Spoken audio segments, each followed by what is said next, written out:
स्वर सुधा मंच पर प्रस्तुत है मालती जोशी की कहानी संदर्भहीन। जगह जगह खुदी हुई सड़क पर गिट्टियों के चक्रव्यूह को भेदते हुए 2 फर्लांग भी न जा पाए थे कि सब्जी का एक ठेला सामने आ गया। इन्होंने कसकर ब्रेक लगाया और कैरियर पर बैठी हुई मैं गेंद की तरह दूर जा गिरी। संयोग से गिरी तो मैं रेत के टीले पर ही थी, लेकिन गिरने का सदमा और उससे ज्यादा शर्म मुझे पत्थर बना गई। मैं देर तक घुटनों में सिर डाले ही बैठी रही। एकाएक सिमट आई भीड़ का कोलाहल और गाड़ियों के हॉर्न कानों को फोड़े डाल रहे थे, पर मैंने आंख नहीं खोली। सुनो, क्या उठकर खड़ी हो सकती हो? सिगरेट और इत्र की मिली जुली खुशबू के साथ कंधे पर किसी के स्पर्श का भान हुआ। मैंने सिर ऊपर उठाया। अरे आप! वे तो मैडम थी, हमारी मकान मालकिन। कभी कभार नमस्ते भर कर लेने का रिश्ता था, पर इस समय वे ही सबसे ज्यादा अपनी लग रही थी। मैं उनके हाथों का सहारा लेकर उठ खड़ी हुई। वे कहाँ हैं? अब मुझे होश आया। उन्हें अस्पताल भेज दिया है, करीम की गाड़ी में। क्यों? क्या उन्हें बस उन्हें थोड़ी सी चोट लगी है? तुम अस्पताल जाओगी न? जी। उन्होंने इशारा किया और एक टैक्सी पास आकर रुकी। बैठो, उन्होंने आदेश दिया और मेरे बाद खुद भी बैठ गई। आप भी अस्पताल चलेंगी? मैंने झिझकते हुए पूछा। सो तो चलना ही पड़ेगा, नहीं तो सुबह तक कोई हाथ भी नहीं लगाएगा। बरामदे में डाले रखेंगे, सरकारी अस्पताल है। और सचमुच उनके साथ रहने से बड़ा आराम रहा, बड़ा रोब रहा। उनकी क्रीम रंग की बड़ी सी कार हमसे कुछ ही पहले अस्पताल में दाखिल हुई थी। गाड़ी के रुकते ही भागदौड़ शुरू हो गई थी। वार्ड के लड़के और नर्सें स्ट्रेचर लेकर दौड़ पड़े थे। इमरजेंसी में हलचल हो गई थी। हम लोग बरामदे में पहुंचे, तब तक तो ये स्ट्रेचर पर लदकर अंदर जा चुके थे। बरामदे में सिर्फ करीम ड्राइवर और वे लोग थे जो साथ आए थे। मुझे कुछ भी करना नहीं था, मैं सिर्फ बेंच पर बैठी सुबकती रही। वे बीच बीच में पीठ पर हाथ फेरकर मुझे सांत्वना देती रही। उनकी इस मौन सांत्वना से भी मुझे काफी बल मिल रहा था। वे साथ न होती तो शायद मैं इस तरह रो भी न पाती। लोग बात कर रहे थे। साइकिल धक्का खाकर खड्ड में गिर गई थी। इनका सिर गिट्टियों से टकराकर लहूलुहान हो गया था। दायां पांव फ्रेम में फंस गया था। फ्रैक्चर न हो तो भाग्य ही कहा जाएगा। नर्स बता रही थी कि एक आध पसली के चटकने का भी अंदेशा है। ये सारी बातें सुनने में उतनी भयानक नहीं लग रही थी, पर आधा घंटे बाद जब पट्टियों से जकड़ा हुआ इनका शरीर स्ट्रेचर पर बाहर लाया गया, तो मैं एक बारगी हिल उठी। थोड़ी देर के लिए आंखों के आगे धुंध सी छा गई। बड़ी मुश्किल से अपने पर काबू पा सकी और उस काफिले के पीछे चल दी। दालान दर दालान पार करते हुए, सीढ़ियों से होते हुए हम लोग एक शानदार प्राइवेट वार्ड में पहुंच गए थे। नर्स उन्हें तरतीब से सफेद बिस्तर पर लेटा रही थी। एक ने पर्दे ठीक किए, दूसरी ने जमादारिन को सफाई के आदेश दिए। तब जाकर पहली बार मैंने स्थिति की वास्तविकता को समझा। इनका एक्सीडेंट हो गया था, इन्हें प्राइवेट वार्ड में रखा गया है और इसके बाद हर कदम पर पैसे की आवश्यकता होगी। दवाइयाँ, इंजेक्शन, कमरे का किराया। हे भगवान! महीने की 25 तारीख के बाद मध्य वर्गीय शराफत को जिंदा रखना कितना कठिन होता है, और खासकर ऐसे समय में। सुनिए, कमरे की भीड़ छंटते ही मैंने सहमी सी आवाज में मैडम को पुकारा। अपनी चारों चूड़ियां उनके आगे रखकर मैंने कहा, देखिए, मैं तो यहाँ किसी को जानती नहीं। घर से किसी के आ जाने तक क्या कुछ रुपयों का इंतजाम कर सकेंगी? उनकी आंखें भक से जल उठी। मुझे लगा अभी वे अबाउट टर्न कर जाएंगी, पर शायद मेरे चेहरे पर छाई बेचारगी ने उन्हें बांध लिया। अपने चेहरे को दूसरे क्षण सौम्य बनाकर बोली, पैसे की चिंता बाद में करना। इस समय सिर्फ मरीज का ख्याल रखो। मैंने चूड़ियां फिर हाथों में डाल ली। तभी कमरे में करीम आया। वह बंगले से कॉफी और कंबल लेता आया था। मैडम ने खुद मेरे पलंग से अस्पताल का कंबल उठाकर अपना वाला रखा। फिर थर्मस से कॉफी उंडेल कर खुद मुझे दी। अब मुझे ध्यान आया कि मैंने शाम से कुछ नहीं खाया है और मुझे बेहद भूख लगी है। एक ही सांस में सारा गिलास खाली कर गई। अब मैं चलूं? उन्होंने बड़ी घड़ी देखते हुए पूछा। एकाएक इच्छा हुई कि उन्हें हाथ पकड़कर रोक लूं। उस अपरिचित माहौल में एकदम अकेले पड़ जाने की कल्पना से घबराहट हो रही थी। पर रात के 11 बज रहे थे। उन्हें और कितनी देर रोका जा सकता था? उनके जाने के बाद सचमुच बड़ा डर सा लगने लगा। वातावरण में दवाइयों की गंध और इनकी अस्पष्ट कराह। मैं तो अपने पलंग पर जाकर एकदम कंबल में दुबक गई। तकिया जरा ऊपर सरकाने के लिए नीचे हाथ डाला तो 10-10 के कई नोट मुट्ठी में आ गए। मन कृतज्ञता से भर उठा। वे जो साथ आई थी, वे कौन है आपकी? आखिरी बार राउंड पर आई हुई सिस्टर्स में से एक ने पूछा। हमारी मकान मालकिन है। बड़ी जोरदार पर्सनैलिटी है। सभी कुछ जोरदार है, साथ वाली ने आंखें मटकाकर कहा। मुझे बहुत बुरा लगा। लोग भी बिना जाने बूझे कैसी कैसी धारणाएं बना लेते हैं। यह सोचकर फिर खुद मुझे भी हंसी आ गई। आज शाम तक मैं भी तो उन्हीं लोगों की कतार में थी। क्या क्या ऊटपटांग बातें सोचा करती थी उनके बारे में। यूं उन्हें देखा ही कितना था। आउट हाउस में रहने वाले हम मध्य वर्गीय लोग, कोठी और उसकी मालकिन दोनों ही हमारे लिए एक रहस्य की चीज थे। हम जिसमें सबसे नए किराएदार भी थे, इसलिए मेरे कौतूहल का तो अंत नहीं था। कभी कभार मेन गेट से आते जाते उनकी झलक मिल जाती। कभी लॉन पर टहलते हुए या कभी बरामदे में आराम कुर्सी पर लेटकर किताब पढ़ते हुए। वे एक लंबा सा चोगा पहने रहती और सिगरेट हमेशा उनकी उंगलियों में होती। कई बार जीन्स और पॉलीनेक स्वेटर पहने मैंने उन्हें गाड़ी चलाते हुए भी देखा था। उनकी उम्र, उनकी जाति, उनका चरित्र, सभी के बारे में अटकलें लगाना मेरा प्रिय काम था। ये अक्सर खींच उठते। क्या गंवारों की तरह उन्हें टुकुर टुकुर ताका करती हो? कभी तो शरीफों की तरह सड़क पर चला करो। ऐसी अद्भुत औरत सचमुच मैंने कभी नहीं देखी थी। देखी तो उन्होंने भी नहीं थी। पंडित पुरोहितों के घर के कुल दीपक हैं। प्याज लहसुन उस घर में कभी आया नहीं।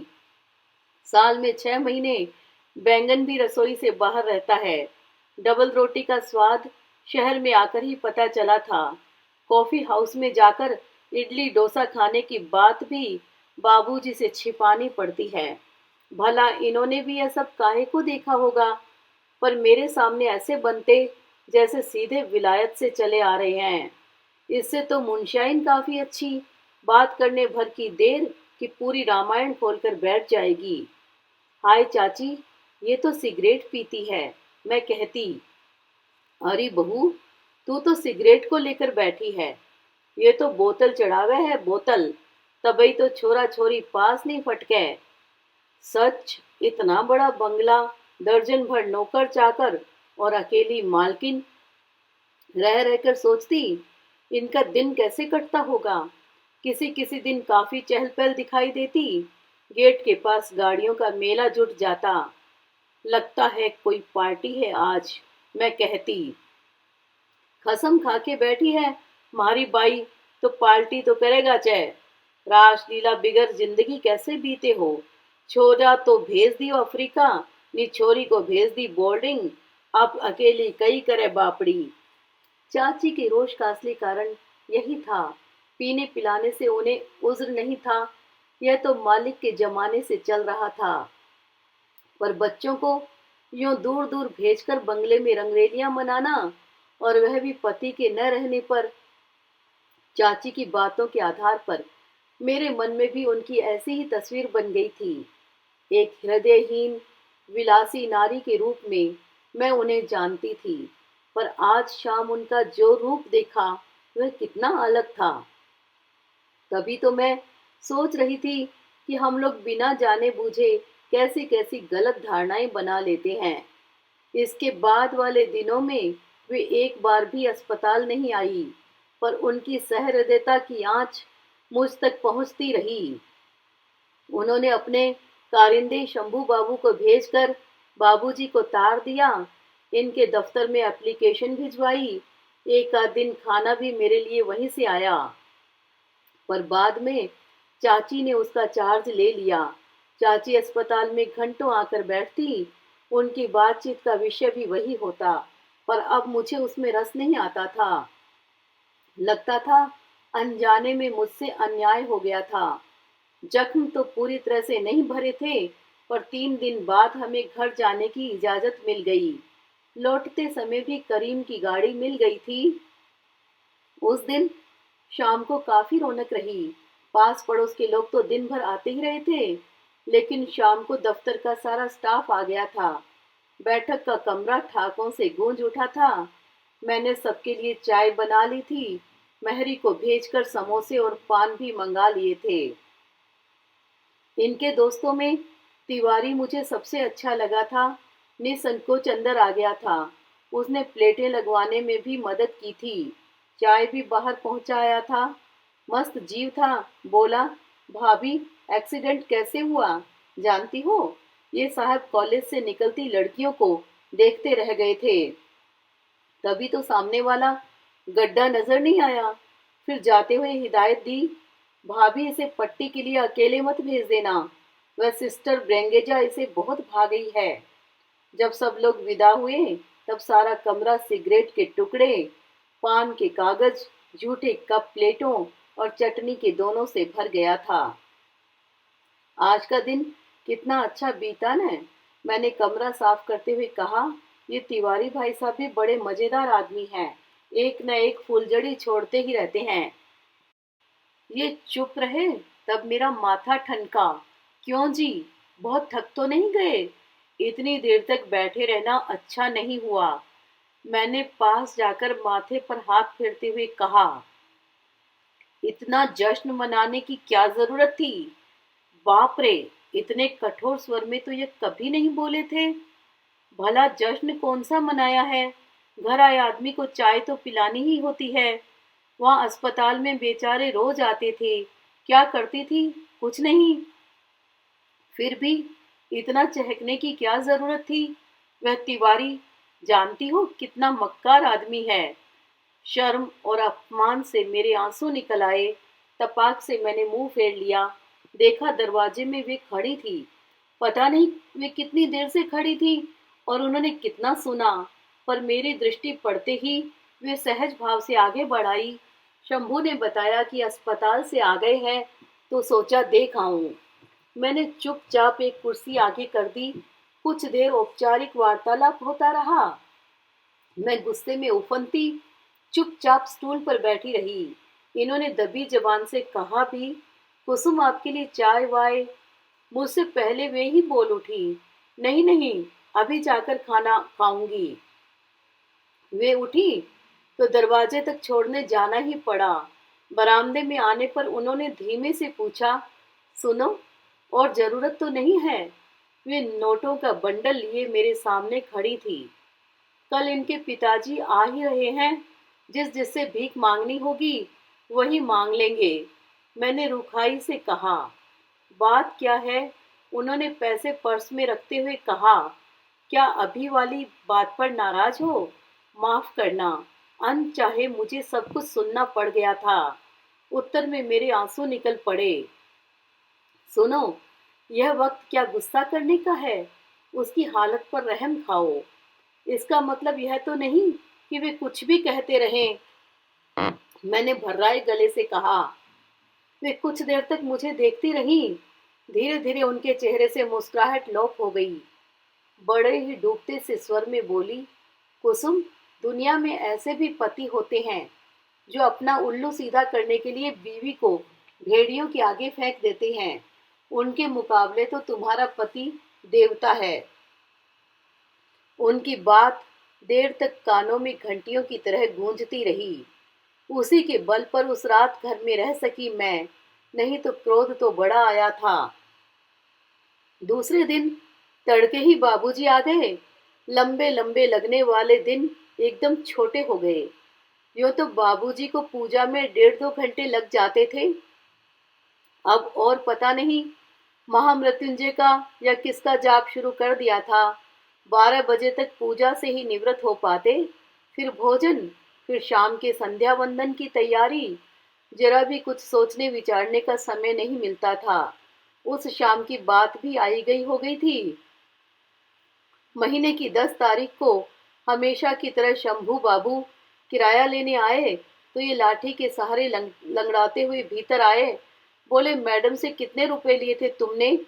शंभू बाबू के हाथ भिजवा देता हूँ। सिर्फ उन्हीं रुपयों की बात तो नहीं है, और भी तो बहुत सारा खर्च उन्होंने उठाया था। मैंने कहा, रघु, पूजा के कमरे में से बाबूजी ने आवाज दी। पूजा के समय भी उनका ध्यान घर की सब बातों की ओर रहता है। ये पूजा घर में गए और मिमियाते हुए सारी बातें बतला दी।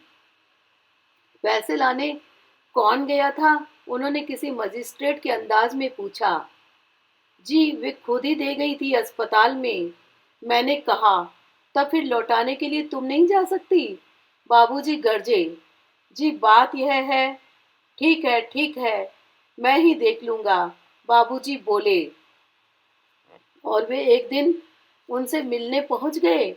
शाम को सब्जी मंडी से लौटकर मुंशी जी ने सब्जी का थैला मुझे पकड़ाते हुए कहा, बाबूजी कोठी में चले गए हैं मेम साहब से मिलने। कुसुम, मेरा ख्याल है तुम अपना बोरिया बिस्तर बांध कर रखो तो अच्छा है। बाबूजी आते ही कूच का ऑर्डर देंगे, उन्होंने हंसते हुए कहा। बाबूजी पूरे 1.5 घंटे बाद लौटे और बड़े खुश थे। रघु, तूने पहचाना नहीं? यह तो अपने तहसीलदार साहब की शोभा है। ये आश्चर्य से देखते ही गए। अरे, ये तेरी बड़ी जीजी की खास सहेलियों में से थी। रोज का चक्कर था अपने घर का।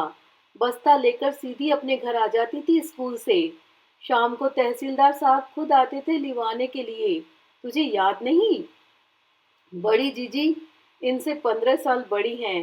ये 3-4 साल के थे तभी शादी हो गई थी उनकी। उनकी सुनीता की और हम लोगों की शादी साथ ही साथ हुई थी। कैसा लक्ष्मी का सा रूप था। अब तो एकदम बूढ़ा गई है बेचारी, पर दुख भी तो कैसा पड़ा है। भला अभी उम्र ही क्या है।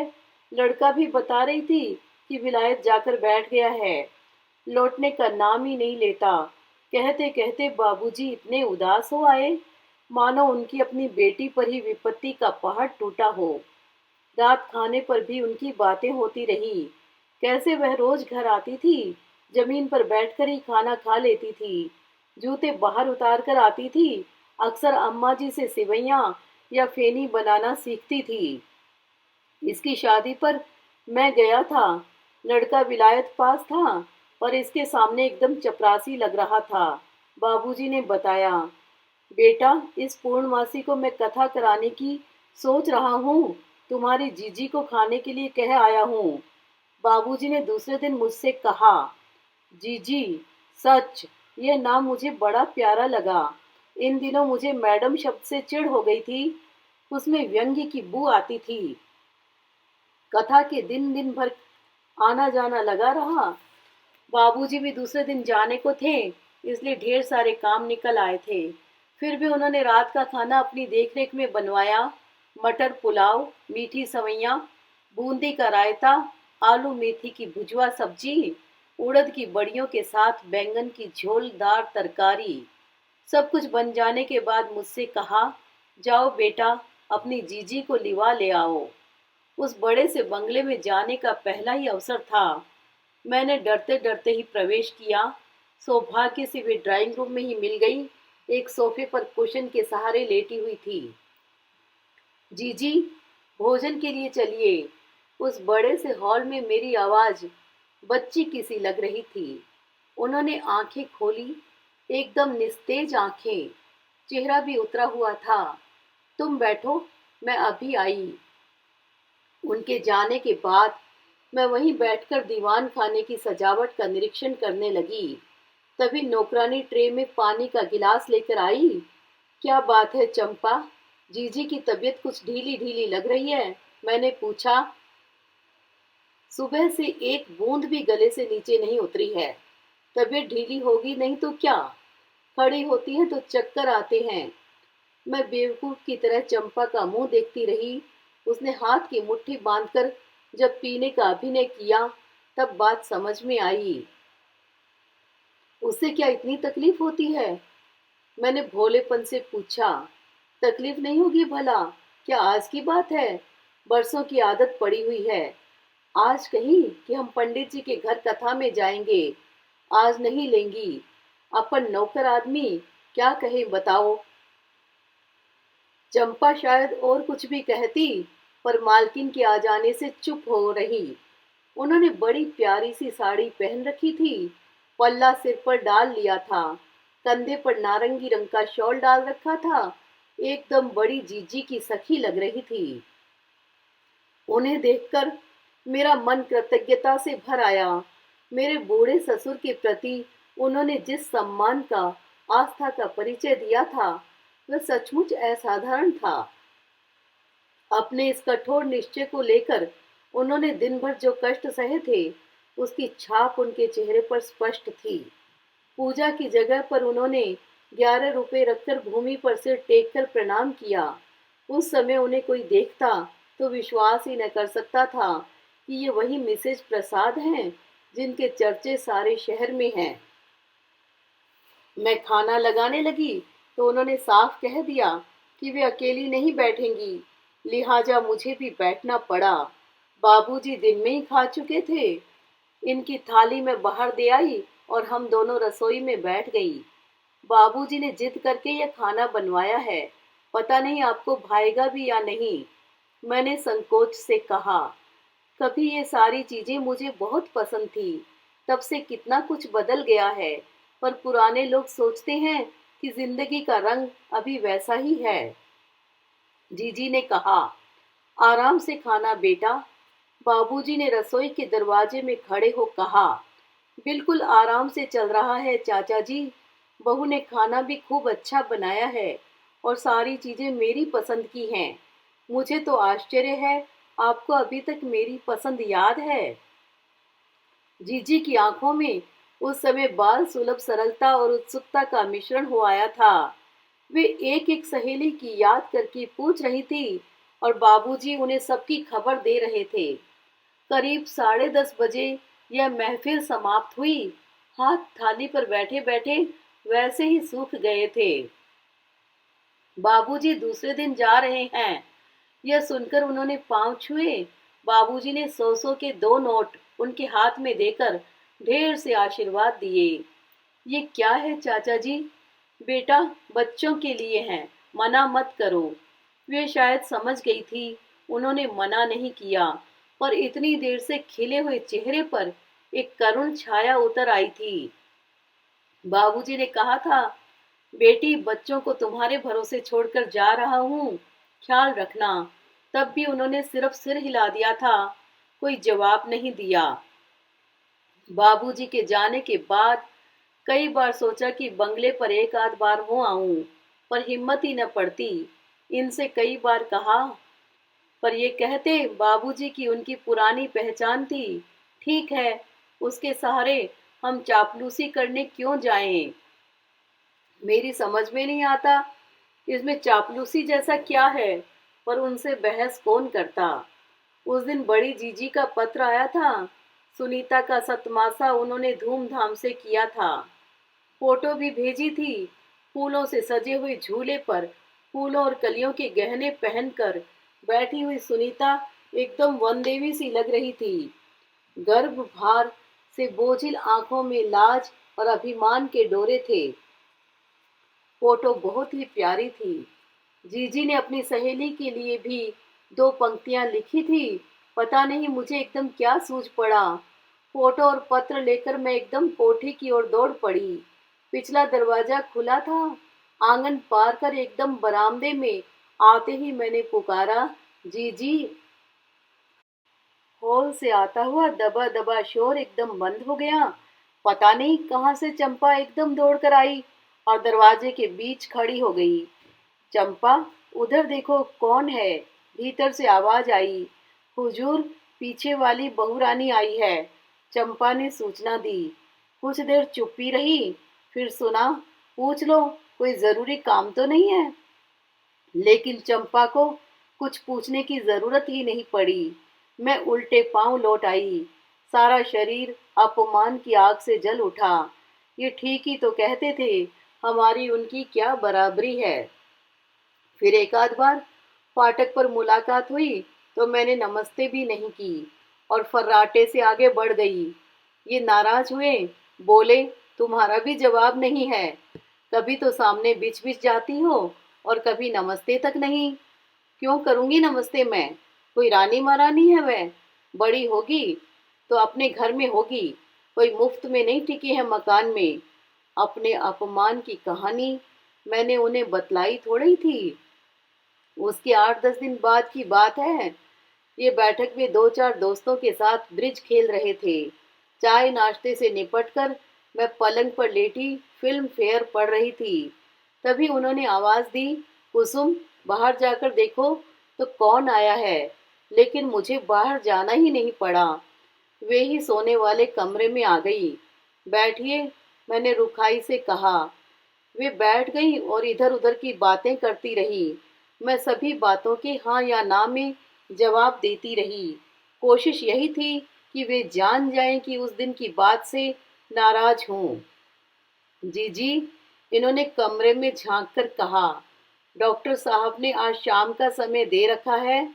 अभी 10 मिनट में लौट आऊंगा। आप जाइएगा नहीं? आराम से हो आओ। पैदल जाओगे क्या? नहीं तो दोस्त के स्कूटर पर जा रहा हूँ। इनके जाने के बाद घर में हम ही दोनों रह गई। वातावरण और भी बोझिल हो गया। इधर उधर देखते हुए उनकी नजर गोल मेज पर रखी हुई सुनीता की फोटो पर जा पड़ी। अरे, यह तो कांता की फोटो है न। ये इतनी सारी फूल मालाएं क्यों डाल रखी हैं? यह जीजी की नहीं, उनकी सुनीता की फोटो है। पिछले दिनों उसकी गोद भरने का कार्यक्रम हुआ था, तब की फोटो है। तो यह कांता की लड़की है। हूबहू माँ पर गई है। उसको कभी चिट्ठी लिखो तो मेरी ओर से प्यार जरूर लिख देना। जीजी ने आपके लिए भी लिखा था। उस दिन वही दिखाने के लिए तो हम आए थे। मैंने मुंह फुलाकर कहा। ओह, तो उसका गुस्सा अभी तक है। तभी तो मैं कहूँ, आज हमारी मैना गुमसुम क्यों है? फिर उन्होंने प्यार से कहा, जानती हो, उस दिन दरवाजा क्यों नहीं खोला था? क्योंकि हॉल में उस समय जो लोग थे, तुम्हारी परछाई छूने के भी लायक नहीं थे। मैं नहीं चाहती थी कि उनकी नजरें मेरी चांद सी भाभी पर पड़ें। मेरा सारा गुस्सा इन शब्दों में बह गया और बच्चों की तरह ठुनकते हुए कहा, फिर आप क्यों घर में ऐसे लोगों की भीड़ इकट्ठा कर लेती हैं? लोग कैसी कैसी बातें करते हैं, हमें अच्छा नहीं लगता। तुम्हें अच्छा नहीं लगता तब तो सोचने की बात है। वैसे लोगों की परवाह मैं नहीं करती। मुझे कौन बेटा बेटी ब्याहने हैं? उन्होंने कहा। वाह, ब्याहने क्यों नहीं? मुन्ना बाबू क्या वहीं से मेम लेकर आ रहे हैं? मैंने चूहल भरे स्वर में कहा। जीजी पलंग की पाटी पर सिर टिकाकर बैठ गई। बड़ी ही सपाट आवाज में बोली, मुन्ना बाबू कनाडा में किसी सरदार के फार्म पर हेल्पर बन गए हैं। अब शायद ही कभी लौट कर आए। फिर उन्होंने सुनीता की फोटो हाथ में ले ली। प्रथम मातृत्व के तेज से दमकते उसके मुख पर आंखें गड़ाते हुए उन्होंने आगे कहा, और बेबी के बारे में भी सुन लो। वह पिछले साल स्कूल बस से ड्राइवर के साथ भाग निकली थी। उस समय उसकी उम्र 15 साल थी और उसे 5 महीने का गर्भ था। यद्यपि उन्होंने बहुत ही शांत स्वर में यह बात कही थी, पर मेरे कानों में वह गर्म तेल की तरह लगी। किसी तरह अपने को संयत कर मैंने एक बेमानी सा सवाल पूछ लिया, आपको कैसे पता चला? हॉस्टल वालों ने तार दिया था। दौड़ धूप करने के बाद नासिक में पता लगा, पर मजिस्ट्रेट के सामने उसने साफ कह दिया कि मैं माँ के पास रहने की अपेक्षा रिफॉर्म स्कूल में रहूंगी। चुपचाप लौट आई मैं। आप इतनी उदास क्यों हैं? क्षणिक आवेश में कह गई होगी वह। शायद उसे शर्म भी लगी हो, पर किसी दिन वह जरूर लौट आएगी और मुझे विश्वास है तब आप उसे अवश्य क्षमा कर देंगी। मैंने बुजुर्गों की तरह कहा। मेरे क्षमा करने का उसके निकट कोई महत्व होगा तो जरूर कर दूंगी। सच तो यह है कुसुम, बच्चे किसी के भी हमेशा घर नहीं रहते। तुम अपनी माँ का घर छोड़कर किसी का घर बसाने आई हो। रघु माँ बाप का घर छोड़कर नौकरी के पीछे यहाँ वहाँ घूम रहा है। फिर भी तुम लोग कहीं न कहीं घर से जुड़े तो हो। हर तीज त्योहार पर घर की याद तुम्हारी आंखों में आंसू ला देती है। अगर चिट्ठी गए 8 दिन से ऊपर हो जाते हैं तो घर पर सबको घबराहट होने लगती है। मेरे बच्चों की बात ऐसी नहीं है। वे यहाँ थे तब भी मुझसे जुड़े हुए नहीं थे, बल्कि उनके दूर होने से उनके तिरस्कार का आघात सीधे नहीं सहना पड़ता। बच्चे आपका तिरस्कार करते हैं क्यों? मैंने पूछ तो लिया, पर उत्तर खुद ही मेरी समझ में आ गया था। ये उनके पिता की विरासत है। मैं जीवन भर उनसे नफरत करती रही। इसका प्रतिशोध उन्होंने बच्चों के मन में विष के बीज बोकर किया। माफ करना जीजी, लेकिन आप उनसे नफरत क्यों करती थी? मेरे लिए जैसे किसी उपन्यास का अंत निकट आ रहा था। आप बीवी को सिक्के की तरह बाजार में चलाकर उससे यह अपेक्षा तो नहीं कर सकते कि वह आपको देवता की तरह पूजे। उन्होंने सीधे मेरी आंखों में आंखें डालकर प्रश्न किया। शायद उन्होंने मेरे स्थान पर अपने पति की कल्पना कर ली होगी। उनकी जलती हुई आंखों के सामने मैं सहम गई। दूसरे ही क्षण उनका सारा आवेग ठंडा हो गया। मैं चाहती तो बच्चों का मन बड़ी आसानी से पिता की तरफ से फेर सकती थी। माँ के नाते मेरे लिए यह सरल था, पर इच्छा ही नहीं हुई। घर गृहस्थी का मोह जैसे एकदम समाप्त हो गया था। इसमें सबसे ज्यादा नुकसान बच्चों का हुआ है। पिता की मृत्यु के बाद अपने को एकदम अनाथ महसूस करने लगे हैं, लेकिन इसमें दोष पिता का ही है। हो सकता है किसी दिन बच्चों को सच्चाई का, उससे क्या फर्क पड़ेगा? पिता की जिस आदर्श प्रतिमा के सहारे वे लोग सांस ले रहे हैं वह भी बिखर जाएगी। बच्चों को इतनी कठिन सजा मैं नहीं दे सकती। सारी आशाएं टूट जाने के बाद जिंदगी कितनी खोखली हो जाती है, इसे मुझसे बेहतर कौन जानेगा। उनके स्वर के तीखेपन से मैं चौंकी। कब अनजाने आंखें भर आई थी पता ही नहीं चला था। अपने आंसू पोंछते हुए देखा, वे पलंग से उठ आई हैं। बुरा मत मानना कुसुम, पता नहीं क्यों मैं इतनी ज्यादा ममता, इतना ज्यादा अपनापन बर्दाश्त नहीं कर पाती। मेरा दम घुटने लगता है। मुझे तो वे अजनबी लोग ही रास आते हैं जिनकी भीड़ में मैं अपने आसपास इकट्ठा करती हूँ। वे सब मेरी तरह होते हैं, अपने परिवेश से कटे हुए, ऊबे हुए।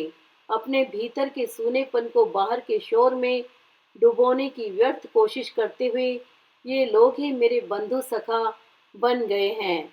चाचा जी इतने दिनों बाद मिले, बड़ा अच्छा लगा। जैसे बचपन के सुनहरे दिन लौट आए। अनायास ही तुम लोगों से एक संबंध सा जुड़ गया। पर सच कहूँ, मुझसे अब इन रिश्ते नातों का निर्वाह नहीं होता। इसी से कुसुम, कहाँ हो भाई? घर में अंधेरा कर रखा है। यहाँ से वहां तक सब खुला पड़ा है। कोई आकर सब कुछ ले जाए तब भी पता नहीं चलेगा। वे दनदनाते हुए घर में घुसे, पर जीजी को देखकर सहम गए। क्या बात है रघु? जब देखो तब बहू को डांटते रहते हो। जीजी, वह काम ही ऐसे करती है। सच बताइए, इतनी देर से आपसे गप लड़ा रही है। चाय के लिए भी न पूछा होगा आपसे। चाय नाश्ते के बाद जब वे उठी तो अंधेरा काफी हो गया था। ये कोठी तक उन्हें छोड़ने गए। लौटकर बोले, जानती हो मेम साहब आज किस इरादे से आई थी? किस इरादे से? ये वे मकान तुड़वाकर नए बनवाना चाहती है और लोगों को नोटिस दिया जाएगा, पर हमसे खुद कहने आई थी। बोली नए बन जाएंगे तो फिर आ जाना। ठीक तो है। क्या खाक ठीक है? सब चालाकी है। दरअसल हमारे यहाँ रहने से उन्हें उतनी स्वतंत्रता नहीं रही है न। बाबूजी की वजह से उन्हें हम लोगों का भी लिहाज करना पड़ रहा है। हम लोग नहीं रहेंगे तो राग रंग की महफिल फिर से जम सकेगी। मेरा बस चले तो मैं उनके लिए यह शहर भी छोड़ दूं। सच कहना, क्या हम लोग कहीं ट्रांसफर नहीं कर सकते? तुम तो सचमुच बेवकूफ हो। और मैं सोच रही थी, यूं बेवकूफ होना भी कभी कभी कितना अच्छा होता है।